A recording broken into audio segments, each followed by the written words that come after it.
السلام علیکم ورحمۃ اللہ وبرکاتہ۔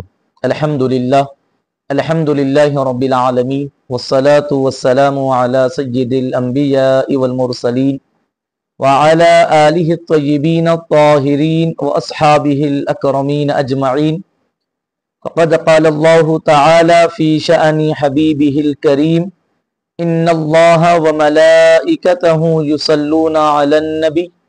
یا ایہا الذین آمنوا صلوا علیہ وسلموا تسلیما۔ اللہم صلی علی سیدنا و مولانا محمد وعلی آلہ واصحابہ افضل صلواتک وعدد معلوماتک وبارک وسلم صلاۃ وسلاما علیک یا رسول اللہ صلی اللہ تعالی علیہ وسلم۔ محترم ناظرین کرام، بزم طلباء قدیم و محبان جامع نظامیہ جدہ کی جانب سے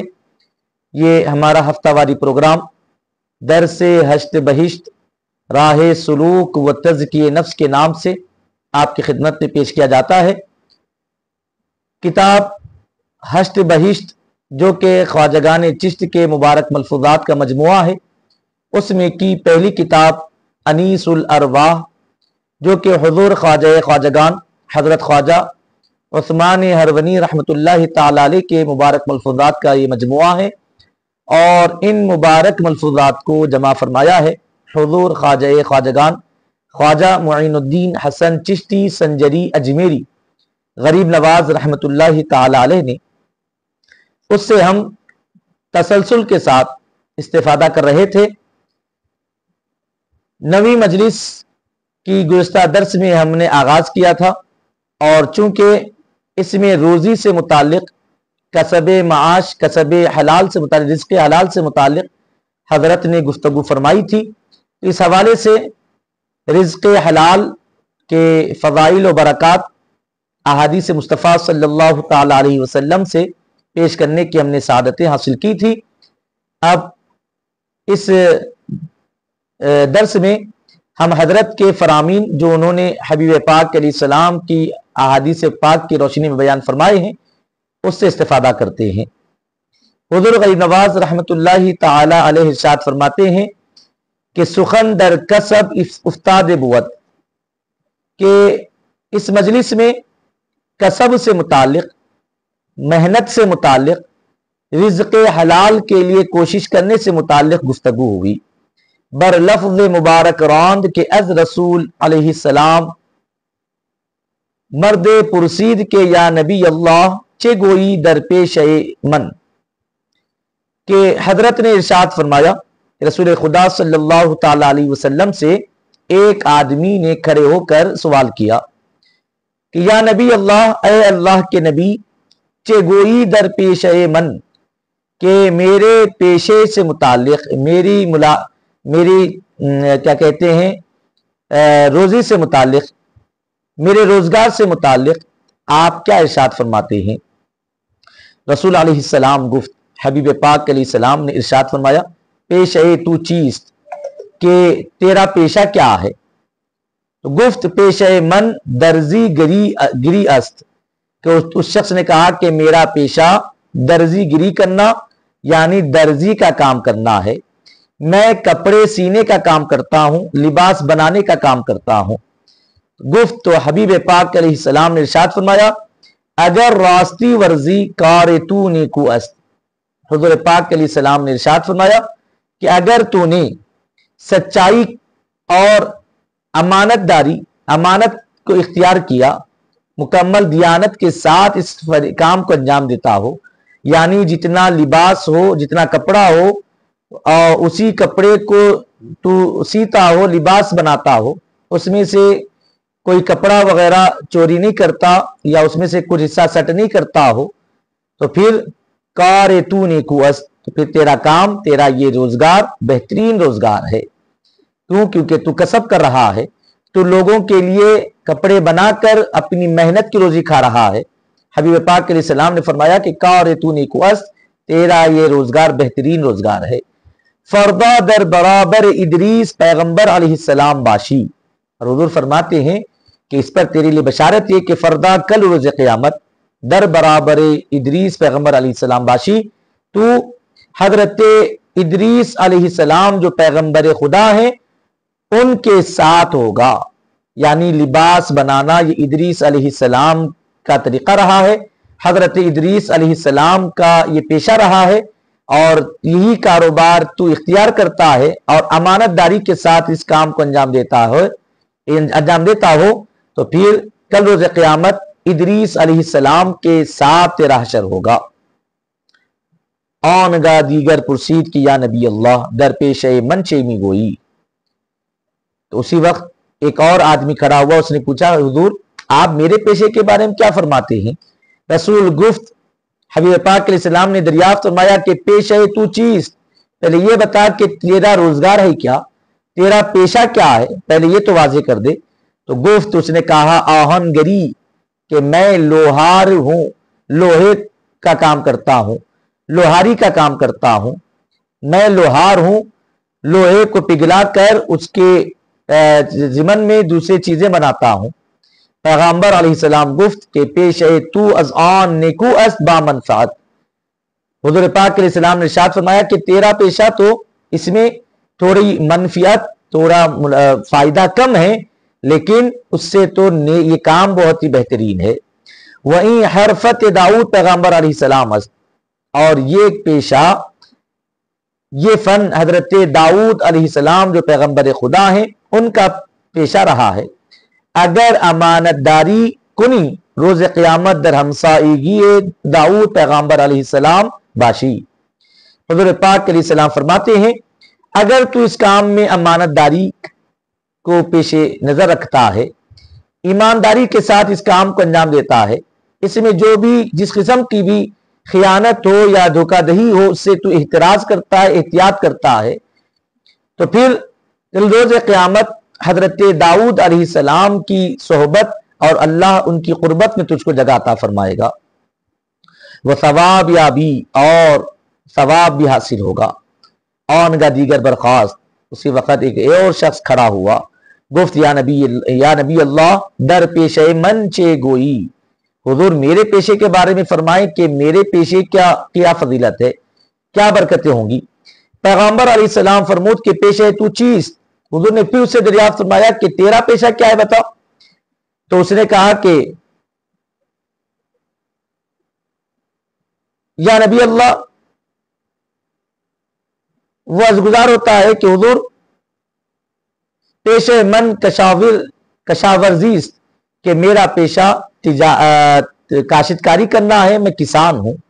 گفت پیش تو نیکو است، تو حضور پاک علیہ السلام نے ارشاد فرمایا کہ تیرا پیشہ بھی تو بہت ہی بہترین پیشہ ہے،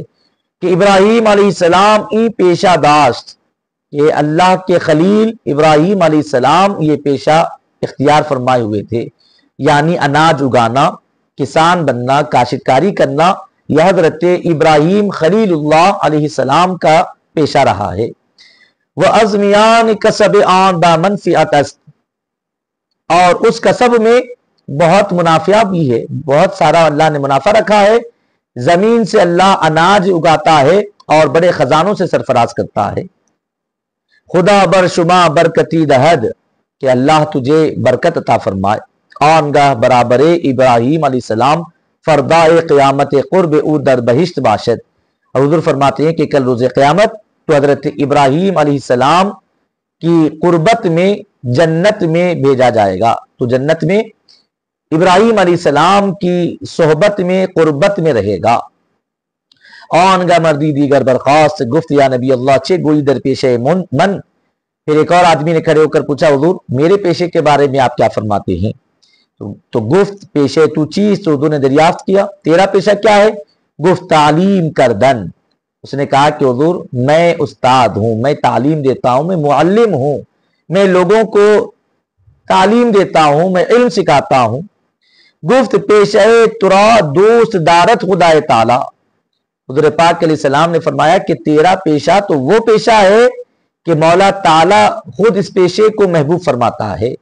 یعنی تعلیم دینے والے کو اللہ محبوب رکھتا ہے۔ اگر در نصیحت باشی، اگر تو اس کے ساتھ انصاف کرے گا، یعنی جب اللہ نے تجھے علم کی دولت سے سرفراز کیا ہے تو پھر اسی کے مطابق تو لوگوں کو نصیحت کرے گا،